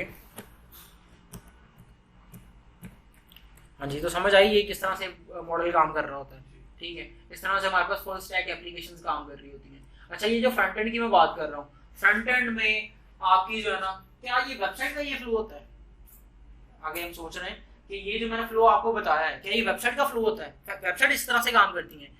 बिल्कुल, वेबसाइट्स का तो फ्लो होता ही होता है। साथ मोबाइल एप्लीकेशन अगर आप बना रहे हैं, क्या बना रहे हैं, मोबाइल एप्लीकेशन बना रहे हैं, तो जो फ्रंट एंड है, फ्रंट आपका ये जो बैकएंड का जो फ्लो है ना, कौन सा फ्लो, ये बैकएंड वाला फ्लो सेम रहेगा, चाहे आप वेबसाइट बना रहे हैं, चाहे मोबाइल ऐप बना रहे हैं, चाहे डेस्कटॉप एप्लीकेशन है, ये बैकएंड वाला ये जो जितना ये वाला जो पार्ट है ना, यानी जो बैकएंड्स आपस में कनेक्टेड होते हैं वो इसी तरह से कनेक्टेड होते हैं। ओके, फ्रंट एंड में अगर मिसाल के तौर पे बाद में मोबाइल एप्लीकेशन आ गई, क्या आ गई,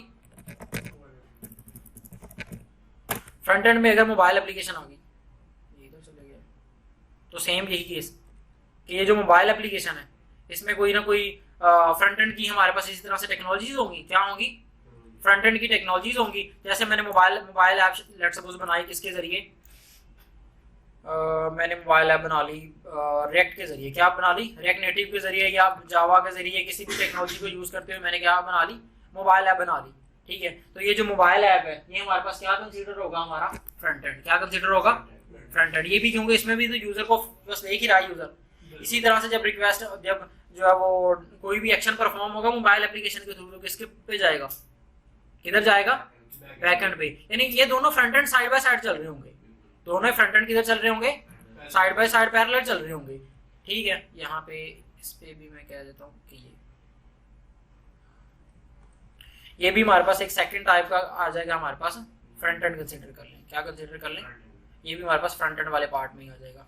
इसमें किससे भी जब यूजर कोई रिक्वेस्ट भेजेगा तो उसी तरह से किधर जाएगी हमारे पास बैकएंड पे, और बैकएंड चेक करेगा, उसी तरह से डेटाबेस में से चेक करेगा। अगर कोई दूसरे यूजर है तो वो दूसरी डेटाबेस में से किसी दूसरे जो वो यूजर के पे चेक करेगा, और इसी तरह से सारा जो है वो ये एक्शन जो है वो सारे के साथ सारे परफॉर्म हो जाएंगे, यानी फुल स्टैक एप्लीकेशन इस तरह से बन जाएंगी।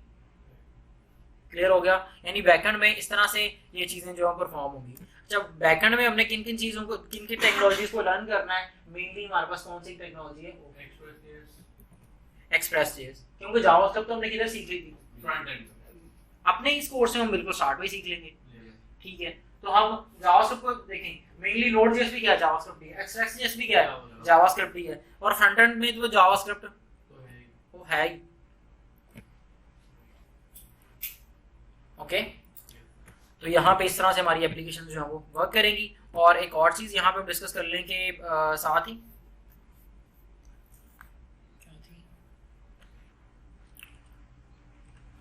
कि ये जो डेटाबेस है, क्या चीज? डेटाबेस। चलिए डेटाबेस से पहले हम बात करते हैं। ये देखिए, नोड बैकएंड में हमारे पास मेनली कौन कौन सी टेक्नोलॉजीज है? नोड तो हो गई, नोड का तो रन टाइम एनवायरनमेंट होगा, ठीक हो गया। एक्सप्रेस.js मेनली होगा जो कि हमारे सर्वर्स क्रिएट करेगा। उसके बाद हमारे उसी के साथ हमारी क्या कनेक्टेड होगी? डेटाबेस होगी। जब डेटाबेस, अच्छा अब डेटाबेस की अगर एग्जांपल लें तो डेटाबेस में हमारे पास दो तरह की होती है। डेटाबेस कितनी तरह की होती हैं? 2 टाइप्स ऑफ डेटाबेसेस होती हैं हमारे पास। आगे दो तरह की जो है डेटाबेसेस होती हैं मेनली। वैसे तो 3 भी आ गई हैं। और अच्छा, एक चीज मैं बहुत सारी चीजों के बारे में मैं डिस्कस करूंगा जो कि अकॉर्डिंग टू माय एक्सपीरियंस, ठीक है, वो 90% श्योर होंगी या 95% क्या होंगी? श्योर होंगी। क्योंकि टेक्नोलॉजी में आए दिन कोई ना कोई एडवांसमेंट आती रहती है। तो कहीं पे मैं जो चीज़ अपनी जहाँ तक मुझे नॉलेज है, मैं अपने नॉलेज के अकॉर्डिंग जो बात कर रहा हूँ, ठीक है, शायद वो विद इन 15 या 20 डेज पहले कोई नई चीज़ आ गई हो। मिसाल के तौर पे मैं कह दूं कि डेटाबेस 3 तरह की होती हैं जी। हमारे पास एसक्यूएल डेटाबेसेस होती हैं, नो एसक्यूएल डेटाबेसेस होती हैं, तीसरे नंबर पे हमारे पास ग्राफ डेटाबेसेस होती हैं। तो क्या चौथे नंबर पे कोई होती है? शायद मेरी नॉलेज में अभी तक ना हो, कोई आ गई हो जो कि रिसेंट ही हो और अभी जो एडवांसमेंट की तरफ हो, शायद आ गई हो। मतलब टेक्नोलॉजी ये जो जिस फील्ड में हम हैं, इसमें कब क्या चीज नहीं आ जाए कोई पता नहीं चलता। आए दिन कोई ना कोई नया टूल आ रहा होता है, ठीक है। तो मतलब इसमें जो मैं बात कर रहा हूँ अपने एक्सपीरियंस के अकॉर्डिंग, वो 90% तो श्योर होगी, बाकी 5% या 10% उसमें क्या होगा? डाउट होगा कि क्या कोई नई चीज आ तो नहीं गई। क्लियर है? यानी इस चीज को आपने यही नहीं समझ लेना कि जो मैंने कह दिया वैसे ही होता है, ठीक है। यानी अपने हर बंदे को अपने एक्सपीरियंस के अकॉर्डिंग, लेट्स सपोज कोई बिल्कुल फ्रेशर है जो बिल्कुल उसका एक्सपीरियंस नहीं है, वो कहेगा जी एक तरह की डेटाबेस होती है, वो कहता है बस डेटाबेस होती है, आगे कैटेगरी नहीं होती, ठीक है। अब मुझे तकरीबन कुछ 2-3 मंथ्स पहले मुझे यही पता था कि 2 तरह की डेटाबेसेस होती हैं, एसक्यूएल और नो एसक्यूएल। लेकिन अभी रिसेंट मुझे 2 to 3 मंथ्स पहले पता चला कि एक तीसरी हमारे पास ग्राफ डेटाबेस भी होती है। तीसरी कौन सी होती है? एक ग्राफ कैटेगरी की भी डेटाबेसेस होती हैं जो कि मोर एफिशिएंट होती हैं इन पहली 2 कैटेगरी से, ठीक है। तो इस तरह से मतलब चीजें नई आती रहती हैं। लेकिन ये है कि एक टॉप कंपनीज जिस डेटाबेस को यूज कर रही हैं, हम उसी को एक लिहाज से फॉलो कर लेंगे। एक डेटाबेसेस कितनी टाइप्स की होती हैं आगे? हाँ, एक हमारे पास होती है एसक्यूएल डेटाबेस। कौन सी? एसक्यूएल।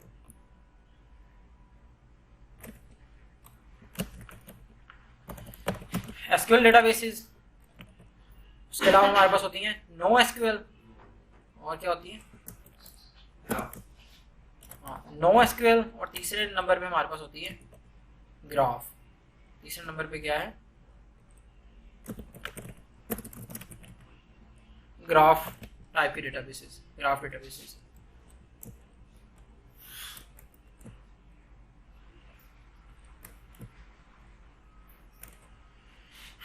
ओके, इनको मैं इस तरह से मेंशन कर देता हूँ। जिनमें अच्छा, वैसे डेटाबेस सिर्फ और सिर्फ हमारा क्या है कि एक स्टोरेज एरिया है जहाँ पे हमारा डेटा क्या हो रहा है? स्टोर हो रहा है। बाकी इसमें ऐसे ज्यादा कुछ ज्यादा लर्न करने की हमें जरूरत नहीं होती। बस एक डेटा स्टोरेज है जहाँ पे डेटा स्टोर हो रहा है, दैट्स इट। यहाँ पे फर्स्ट हमारे पास होगी ये। उसके अलावा हमारे पास है सेकंड ये और यहाँ पे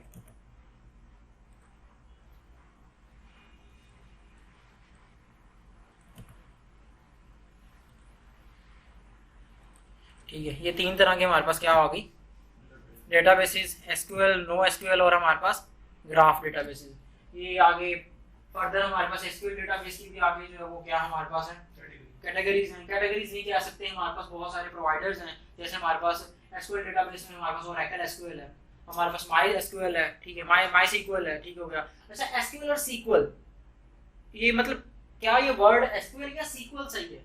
तो बिल्कुल स्टार्ट पे क्या होता था, सीक्वल होता था। मतलब पहले बिल्कुल स्टार्ट पे क्या नाम था इसका, सीक्वल था। उसके बाद क्या कर दिया गया, एसक्यूएल कर दिया गया। तो मतलब ये दोनों ही वैलिड है।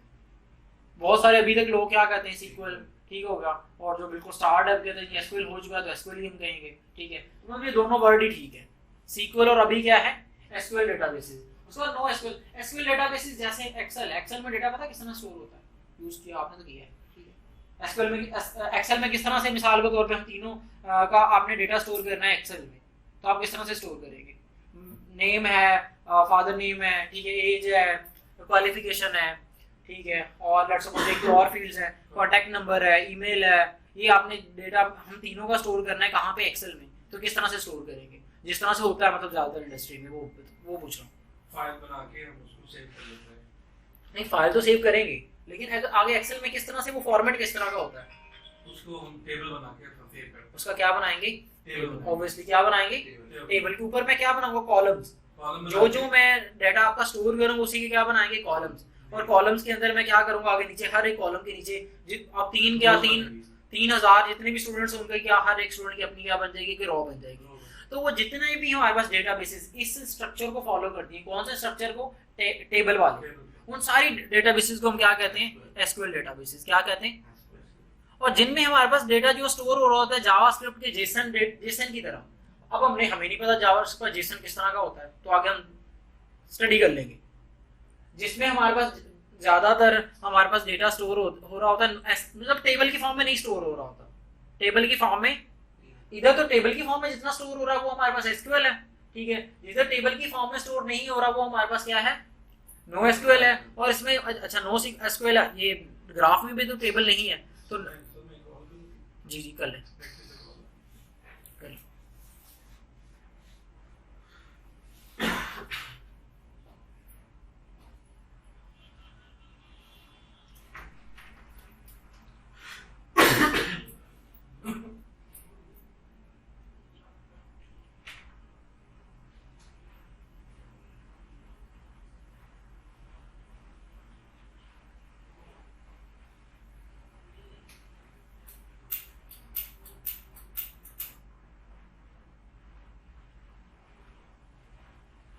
शाह की नहीं दे रहे,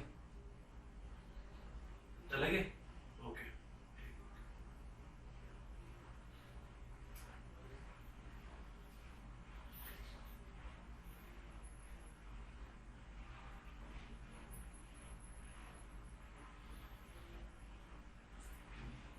भाई समझी भाई, माल फैक्ट्री से चला गया होगा, आपके पास आने वाला बढ़िया 10 भाई फैक्ट्री से निकल गया माल, अल्हम्दुलिल्लाह जी भाई, ठीक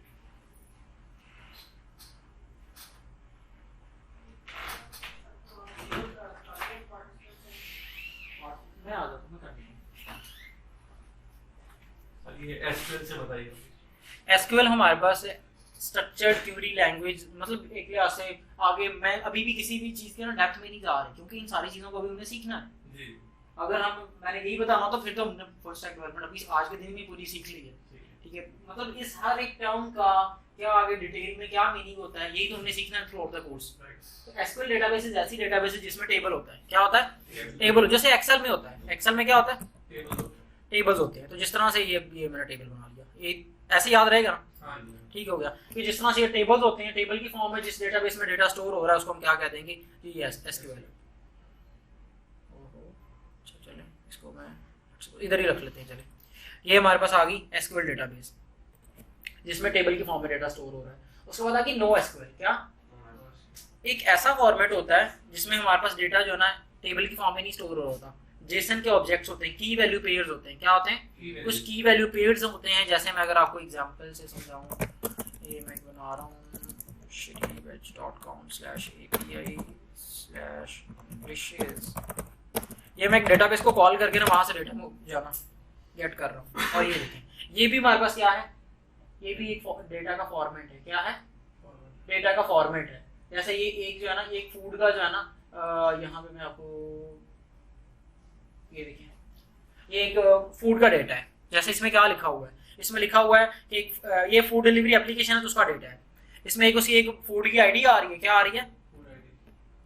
अभी सही नजर आ रहा है?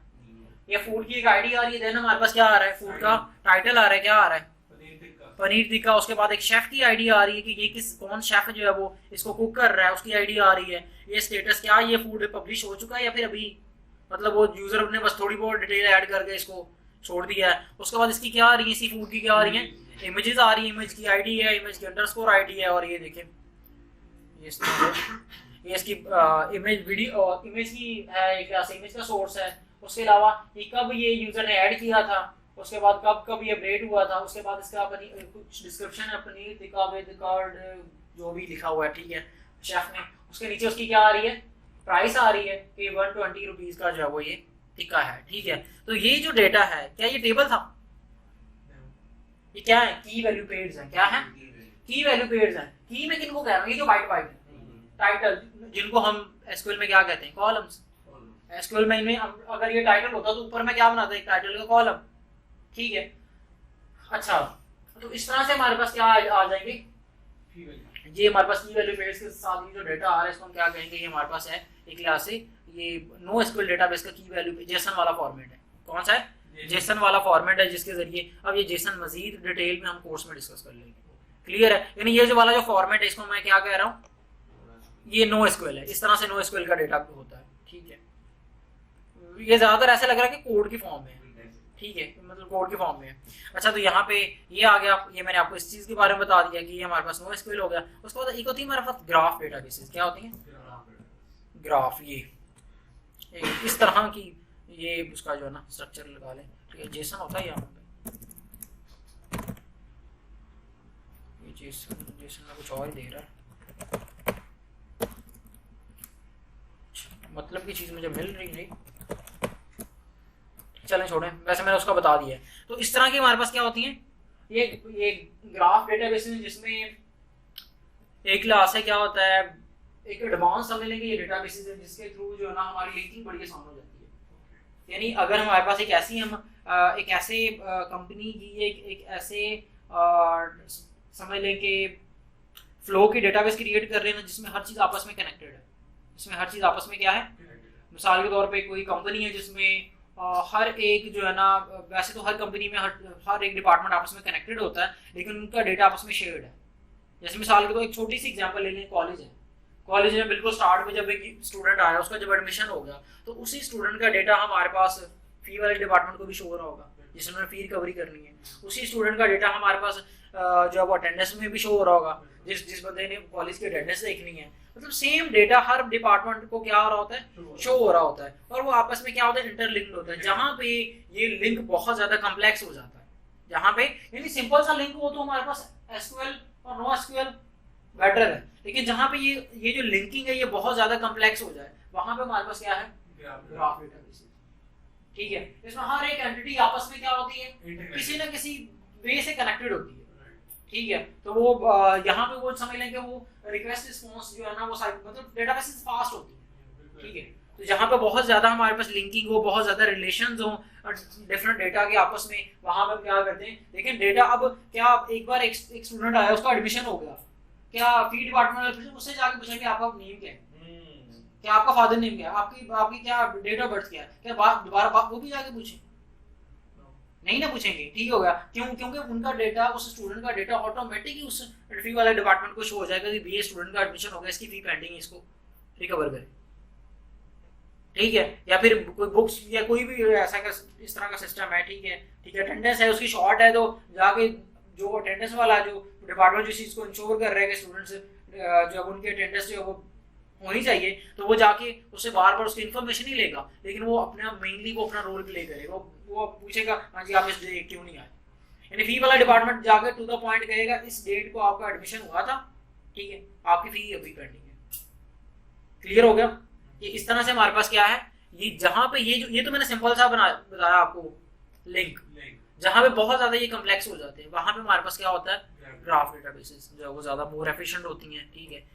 और ये इसी तरह के हमारे पास क्या होती हैं 3 डेटाबेस हैं, सबसे पुरानी और सबसे ज्यादा यूज होने वाली, जिस मैंने ऑर्डर में लिखी ना इसी ऑर्डर में इनकी इंपॉर्टेंस है। सबसे ज्यादा इंपॉर्टेंट हमारे पास कौन सी डेटाबेसेस होती है? एसक्यूएल, क्योंकि सबसे ज्यादा पुरानी है। डेटाबेस एक ऐसी चीज है जिसको यूजर ना क्या होता है, कंपनी जो है ना स्विच करने में बड़ा सोचती है, क्योंकि उसमें डेटा स्टोर होता है। स्विच करेंगे, अगर डेटा लॉस हो गया तो फिर, अगर डेटा में कोई इशू बन गया तो फिर, मतलब डेटाबेस को स्विच करने में बहुत ज्यादा उन्हें थिंकिंग करनी होती है, क्योंकि डेटाबेस मेन वो पार्ट है जहां पे आपकी हर एक चीज का रिकॉर्ड पड़ा हुआ है। मिसाल के तौर पे आपकी वेबसाइट हैक हो गई, क्या हो गई? तो क्या हैक हुआ है? फ्रंट एंड ही हैक हुआ है, उड़ जाए दोबारा बना लेंगे। मोबाइल एप्लीकेशन बंद होगी, गूगल प्ले स्टोर ने कहा जी आपकी एप्लीकेशन रिजेक्ट कर दी, कोड भी उड़ गया, तो क्या नहीं बन जाएगी? फ्रंट एंड ही है ना, आपके पास बैकएंड भी है, ठीक है, डेटाबेस भी है, ठीक है, डेटा भी सारा पड़ा हुआ है, दोबारा फ्रंट एंड बन जाएगा, कोई इशू नहीं है, ठीक है। लेकिन सबसे ज्यादा इंपॉर्टेंट क्या चीज है? डेटाबेस। अगर ये गया, अगर ये गई तो सब कुछ गया। बाद में आपके पास ये सब कुछ है भी तो फर्क नहीं पड़ता, फायदा ही कोई नहीं, क्योंकि ना यूजर ने एक बार, अगर मिसाल को एक बैंक की एप्लीकेशन है या फिर कोई हमारे पास कोई टॉप सोशल मीडिया एप्लीकेशन है, फेसबुक है या कोई भी एप्लीकेशन है, उसने सारा का सारा डेटा लीक कर दिया, ठीक है, लोगों को अपने डेटा की जो सिक्योरिटी ना रही, ठीक है, यानी डेटाबेस ही क्या होगी? हैक्ड होगी, शेयर होगी किसी वजह से, तो क्या यूजर उनके फ्रंट एंड पे आएगा? मतलब उसने मोबाइल ऐप खोल के नहीं देखनी कभी कि यार ये इनकी तरफ जाने नहीं है, मुझे ये यूज नहीं करनी, मुझे उसी टाइम डिलीट कर देगा, उसी टाइम ब्लॉक कर देगा। इसलिए जो हम अपनी गैलरी है वो फेसबुक से कनेक्ट नहीं करते, बिल्कुल, जो चीजें वहां पे ऑटो सेव होना शुरू हो जाती हैं। जी जी, समझ आई? एक्चुअल में फ्रंट एंड मैटर नहीं करता ज्यादा, क्या चीज मैटर करती है? Back and. लेकिन देखें अब जरूरी, अब हम दोनों को स्किप भी नहीं कर सकते। अगर फ्रंट एंड नहीं होगा तो यूजर हमारी एप्लीकेशन को यूज कैसे करेगा? यानी हमारा जो फेस है एक लिहाज से हमारे बैकएंड का जो फेस है वो क्या है? Front and. फ्रंट एंड हमारा शो कर रहा है कि ये चीज है जी, हम ये चीज है, हम ये सर्विसेज प्रोवाइड कर रहे हैं। ओके, यानी दोनों हमारे पास दोनों ही पार्ट है एक एप्लीकेशन का, फुल स्टैक एप्लीकेशन का दोनों ही पार्ट है, front end as well as back end, ये दोनों ही पार्ट है। अब दोनों को नहीं डिनाई कर सकते, दोनों ही होंगे। ओके, तो ये हमने डिस्कस किया। अच्छा, तो क्या अच्छा फ्रंट एंड में जो कोर टेक्नोलॉजीज है ना वो 3 ही है। कौन कौन सी? HTML, CSS and JavaScript. ये इनको हम क्या कहते हैं? These are the core technologies.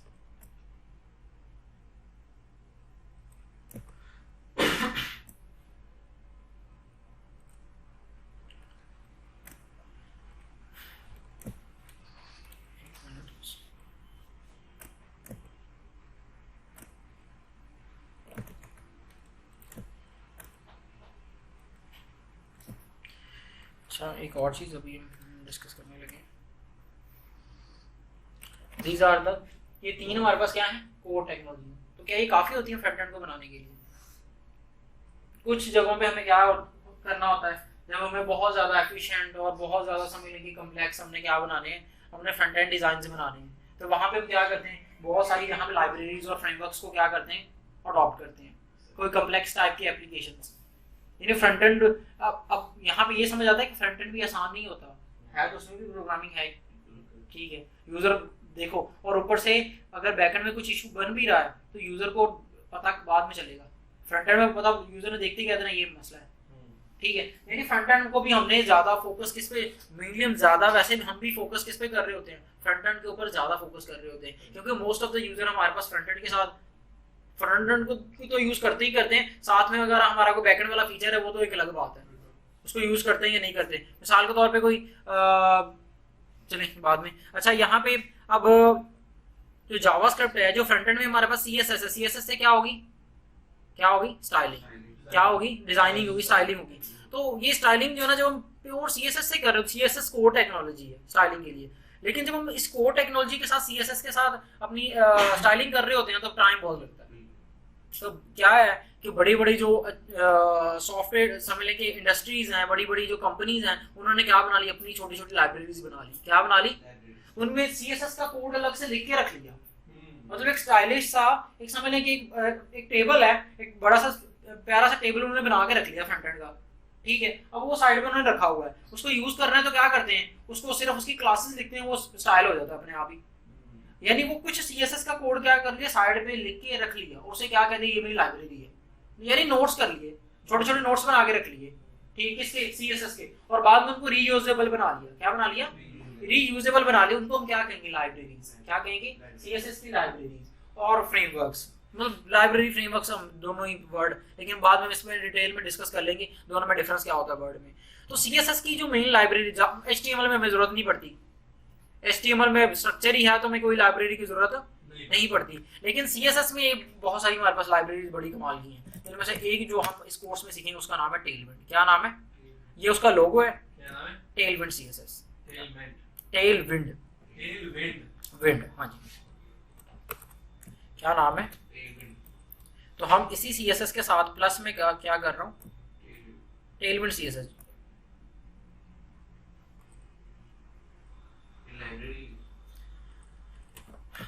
Tailwind.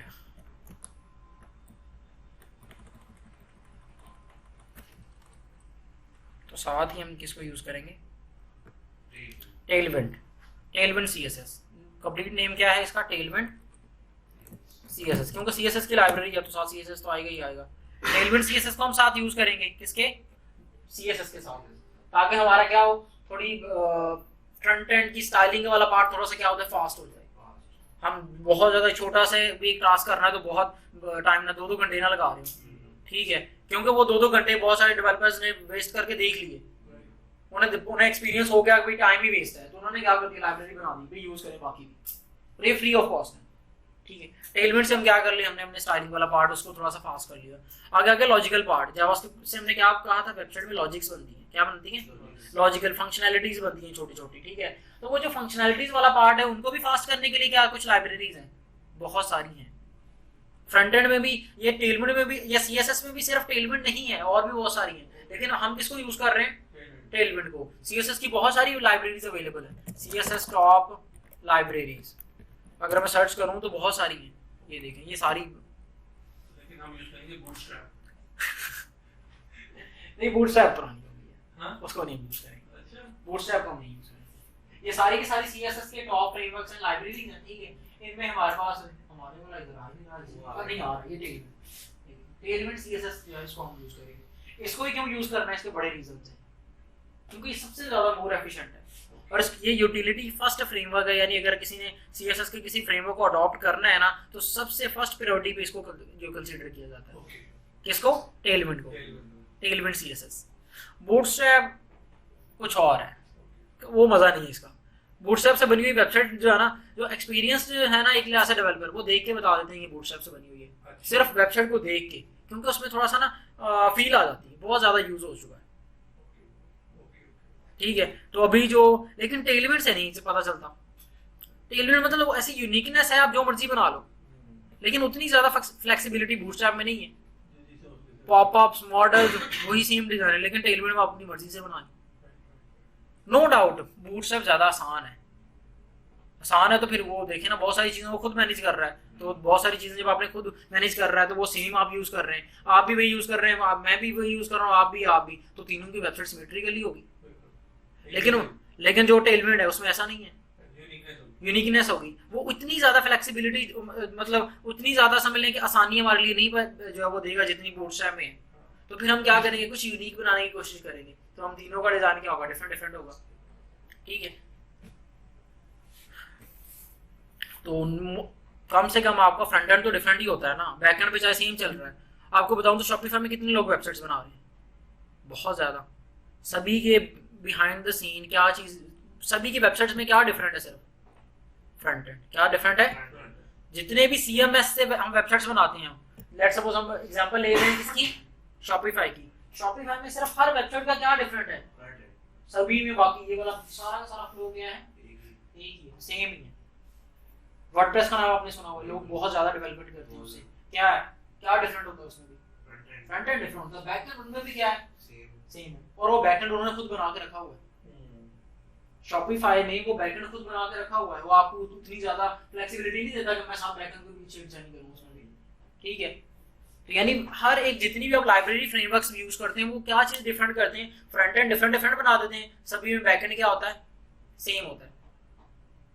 Okay, तो यहाँ पे हमने क्या किया, यहाँ पे बात कर रहे थे किसकी, हम जावास्क्रिप्ट में लाइब्रेरीज की। हाँ, तो हम जावास्क्रिप्ट में देख लेंगे कि जावास्क्रिप्ट में कौन कौन सी हमारे पास, सीएसएस में बता दिया कि बहुत सारे हमारे पास हैं, लेकिन मोस्ट ऑफ द केसेस हम इसको टेलविंड को यूज करेंगे। टेलविंड ये है टेलविंड की ऑफिशियल वेबसाइट, टेलविंड सीएसएस, ये ऑफिशियल वेबसाइट्स हैं, यहीं से हम टेक्नोलॉजीज को लर्न करेंगे, ठीक है। टेलविंड सीएसएस, यहाँ पे लिखा होगा utility first framework, utility first CSS framework packed with classes वगैरह वगैरह, ये आगे सारे, ठीक है। बहुत ज़्यादा ग्रो हो रहा है, चैट जीपीटी तक इसको यूज़ कर रहा है, तो बाकी क्या चीज़ रहेगी, टॉप कंपनीज इसको अडॉप्ट कर रही है, ठीक है।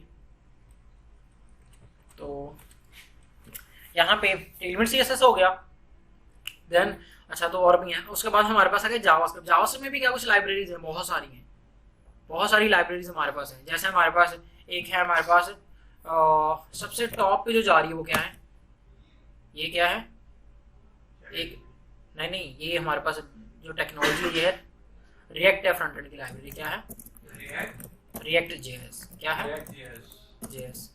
ये जावास्क्रिप्ट की फ्रंट एंड की क्या है हमारे पास, लाइब्रेरी आ गई, ये फ्रंट एंड की लाइब्रेरी आ गई, जिसको हम क्या करेंगे, यूज करेंगे।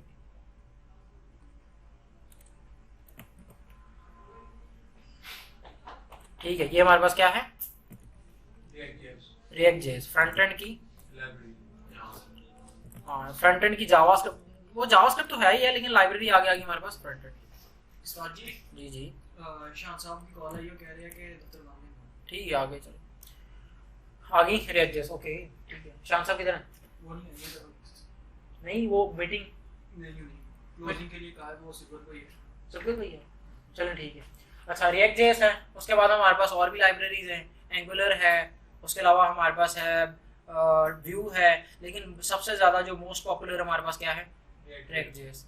ये हमारे पास फ्रंट एंड की लाइब्रेरी है, ये मतलब हम हर एक कोर टेक्नोलॉजी के साथ उसकी एक लाइब्रेरी भी लर्न करेंगे जो कि हमारे काम को फास्ट कर देगी, ठीक है। और ये हम ही नहीं, बहुत सारी कंपनीज, बड़ी बड़ी कंपनीज भी इसको यूज़ कर रही हैं, ठीक है। तो यहाँ पे ये हमारा सारा रोड मैप जो है वो कंप्लीट हुआ। इस तरह से हम जो है वो चीज़ों को जो है वो लेके चलेंगे। लास्ट पे एक हम ये, अच्छा जो डेटाबेस है नो सीक्वल, उसमें हमारे पास जो डेटाबेस हम लर्न करेंगे वो है मोंगोडीबी। कौन सी?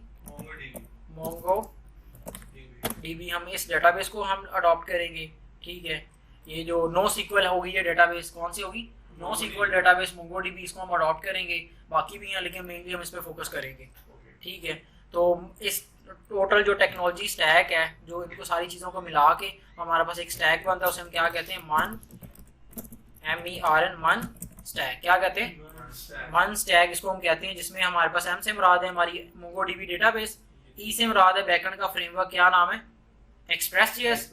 उसके बाद R से मुराद है फ्रंट एंड की लाइब्रेरी रिएक्ट जेएस, और N से मुराद है हमारा ये वाला नोड जेएस। तो इन सारी टेक्नोलॉजीज को मिला के हमारे पास एक बन जाता है हमारे पास एक स्टैक, जिसको हम वन स्टैक कहते हैं, ठीक है। इसके अलावा हमारे पास एक मीन स्टैक भी होता है, जिसमें हमारे पास ME के बाद यहाँ पे R की जगह पे क्या आ जाएगा, हमारे पास A आ जाएगा। उसमें सिर्फ ये है कि मोंगोडीबी एक्सप्रेस A जहाँ पे रिएक्ट है, रिएक्ट की जगह हमारे पास A आ रहा है ना, तो वो एंगुलर है, क्या है।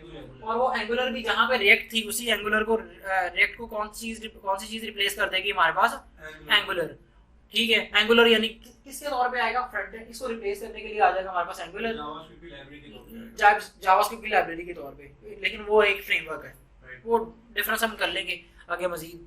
हाँ जी, तो ये हमारा कंप्लीट हो गया रोड मैप। इस तरह से हम जो है वो चीज़ें सारी की सारी सीखेंगे। यहाँ से हमें ये समझ आ गया कि थ्रू आउट द कोर्स हमारे पास एक चीज़ जो सबसे ज़्यादा इंपॉर्टेंट है वो क्या है, जावास्क्रिप्ट। जावास्क्रिप्ट हमारे पास पूरे कोर्स में जो है बहुत ज़्यादा इंपॉर्टेंट रोल प्ले कर रही है, क्योंकि बैकएंड में भी आगे जाओ नोड जेएस, एक्सप्रेस जेएस, ठीक है। और ये जो हमारे पास रिएक्ट जेएस, इन सभी को सीखने के लिए हमारे पास क्या प्राउड नॉलेज है, जावास्क्रिप्ट। और एचटीएमएल सीएसएस तो वो इतना कोई मुश्किल काम नहीं, आसान ही है वो तो, ठीक है ये आप सर हमें भेज देंगे? जी, ये मैं आपको भेज देता हूँ।